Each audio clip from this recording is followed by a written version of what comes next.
what's good? It's your boy DL. I just heard both Donda and Certified Lover Boy. I feel like it's only right, number one, that I give my insight on both albums, but I also wanted to make sure that I distinguish both albums by saying that they are both great within their own lane.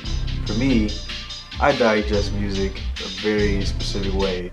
I listen to the instrumentation, I listen to the mix, I listen to a lot of the nerdy stuff essentially that a lot of people don't particularly think about or listen for. For me, as a producer, a lot of the times I'm listening for the other stuff. So the melody, the vocal performance of the actual song. I'm listening to the dynamics of the drums. I'm listening to the low end. Like I'm listening to a lot of the things that make up the atmosphere of the song, essentially. So my take on Donda and Certified Lover Boy is strictly from my own nerdy producer ears. So disclaimer, this is coming from somebody who just likes sound. I gotta say, my homegirl, Key, she was the one that got me to do this just because I was just geeking out over the phone after Donda dropped, because it was just my my insight on how Donda was is totally different than a lot of other people's opinions or takes or whatever. And also, Certified Lover Boy being an amazing Drake performance as we're used to, obviously. I felt like it was only right that I talked about both and explain why I feel like both are great and they should be left in their own lane. So obviously, one of the first things for me, just picking apart both intros. So Donda, for example, starts off with a beautiful choir and these crazy synthesizers, which, if you understand anything about the church experience, you know that those things, including auto-tune, are like, unless I'm just completely off base with how some churches are in today's world, but that is not the experience that at least I'm used to. But I feel like it definitely does work. You gotta have a genius like Mike Dean, who's just amazing at playing music, amazing at mixing instrumentation and vocals in a way that it fits. If I were to mix this album, oh, it would be totally. I don't see a way that this album comes out the way that it did. I feel like Mike Dean and all of the other collaborators for this album made every single piece fit. The fact that you can put this harmonious choir with just the beautiful atmosphere and kind of this dark tint to the vocals is the best way I can explain it, along with just the harshness of the synthesizer keyboards and the absence of the drums too, which a lot of people have an issue with. But that alone just makes you listen to the actual artist performance, or just different elements. Like if the drums aren't there, you may listen to the words more, or if there's no melody there, for example, you may listen more to how the bass interacts with the song. So I think it's one of those things where, like, the art of subtraction, something I was listening to somebody on social media earlier today when they were explaining how when you take certain elements out of a song, it makes the consumer or the listener hone in on other elements of the song. So I think it was genius in the fact that he was able to use these just crazy different elements within the song and taking out some things that you may be used to hearing and presenting it in a way that's like, man, like, this is actually kind of good.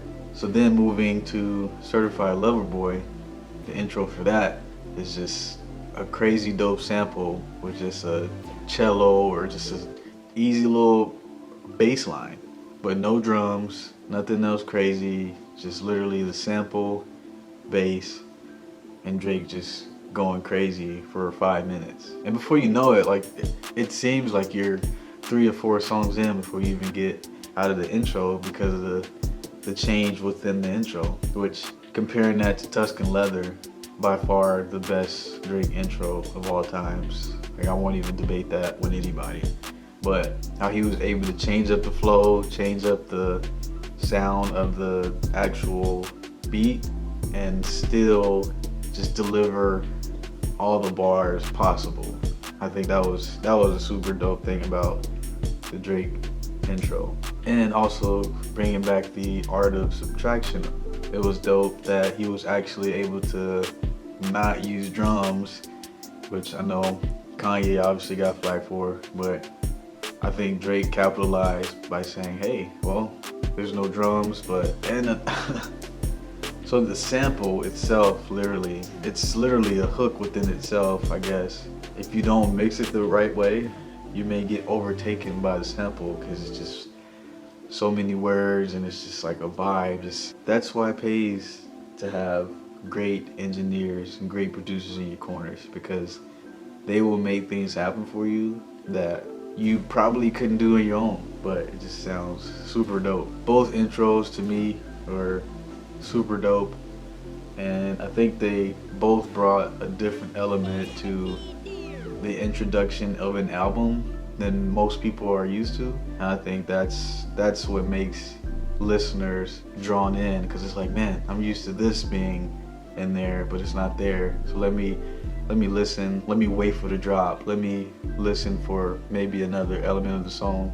You may not even be doing it consciously, like it may actually just be happening. If it's a respected artist like Drake or Kanye, you're going to listen. Like you're not going to listen to track 1 and just be like, nah, I'm good on it. Like you've been waiting for this for a while. So if you're like me, you're definitely going to listen. The utilization of samples, like I know Drake, he uses samples as either a background vocal. I know a lot of the songs like Poppy's Home, for example, the sample in that is kind of driving the hook. He's definitely trying to push that sample into his hook, which is pretty cool. And then also just from like the mixing side, how they filter out the sample so you still hear the artist over it and you don't get lost in the sample per se, but it's also helping him to kind of formulate his idea, his hook, just the way that he progresses in the song, and just the whole beat is just centered around that sample. But it's used in a way that it doesn't get in the way of the entire song. Kanye, on the other end, I think he utilizes samples in a way that's like, it can be a bit harsh, like just the way that it's mixed. So like that you actually hear the sample, you know, like in Believe What I Say, when he has the Lauryn Hill sample in there. It's super dope because like the sample is very much a part of the song, and it's very prevalent in just the flow and the melody, like everything. The sample is very much a piece of the entire track, which is dope because Kanye, he'll figure out a way to make it appear as if the sample was intentionally supposed to be at the forefront of the song.